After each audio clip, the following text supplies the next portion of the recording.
just taking a look at where things stand. Wolves then currently sit second from bottom, 4 clear of Southampton. Meanwhile, that win for West Ham takes them up to 14th in the table. Manchester United, of course, sitting 13th at the moment. It was Dan Ashworth's fault. He has been sacked as his role of director of football. Here's lots of things that they've done. Obviously, he was part of the decision to keep Ten Hag, who spent £188 million in the summer. And then Ten Hag, of course, going in November, and he would then be sacked this weekend. Mark Ogden is with us, as is Rob O'Mara. Mark, why do I care about Dan Ashworth? Well, you care about it because it's the circus of Man United. It's just another element of Man United being a bit crazy. You know, they hire a guy that Sir Jim Ratcliffe, the new boss, said he's a 10 out of 10 sporting director, and then 5 months later they sack him. And look, it boils down to the fact that Sir Jim Ratcliffe just wasn't having Dan Ashworth. Like, he's got him in the building and thought that he's not what he expected him to be.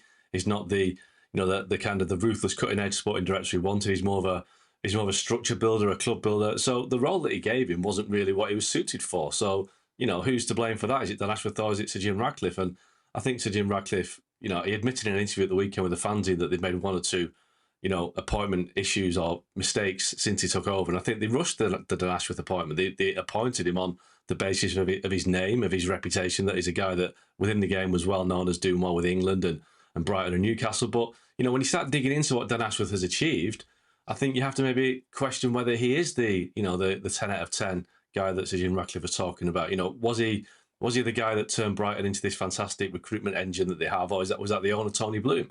You know, Dan Ashworth was the guy who let Victor Gyökeres leave Brighton for £1 million to Coventry when he was 23 years old. And look at Gyökeres now.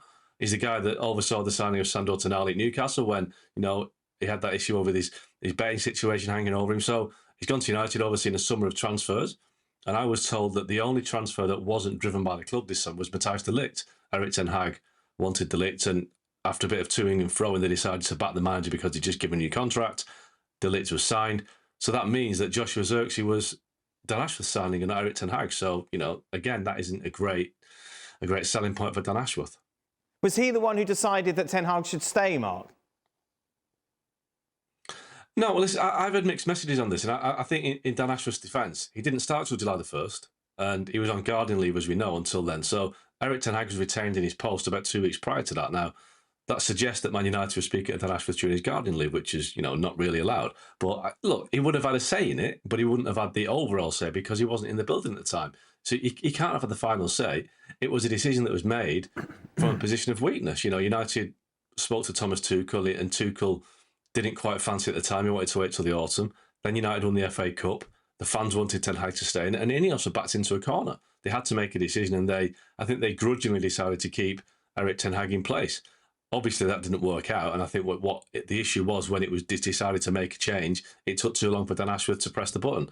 By the time they did make a change, Omar Barada, the CEO, was the guy that was driving the appointment of Ruben Amorim. So that tells you that if the sporting director is not making the appointment of a manager, his days are numbered, even though he's only been there 5 minutes. So, you know, that's how it goes. If it wasn't working, you've got to make the change. Yes, it's embarrassing for Man United, but I think that the mistake has been minimised by the fact they decided to get rid of him now before the January window starts, and Sir Jim Ratcliffe or Ineos feel that they might make more signings or let players go that may turn out to be mistakes if they keep the guy in charge.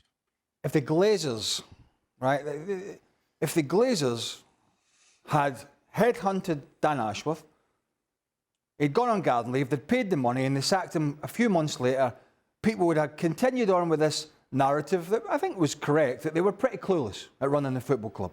For a lot of it. You know, they run big business and they're extremely rich people, but they made some dreadful decisions. So if they had done this, people would have been laughing at them like the laughing stock that they were at times for some of the decisions.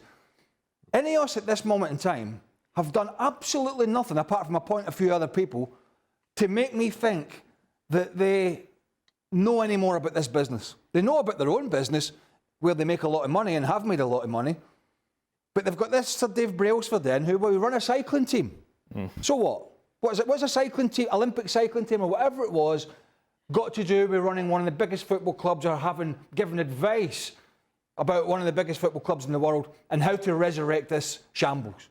So I'm not convinced until I am convinced that these people are much more savvy in a football parlance than the Glazers and Ed Woodward and all the other people that were making crazy decisions that put United in this position, because Ineos thus far have done kind of something similar, including keeping the manager during the summer when everybody knew he was Mr. Dead Man Walking. Just crazy. Just to clear up what gardening leave is, obviously when he was at Newcastle, he left his job there, but part of his contract meant that he couldn't do any other work in football until he started his new contract there with Manchester United.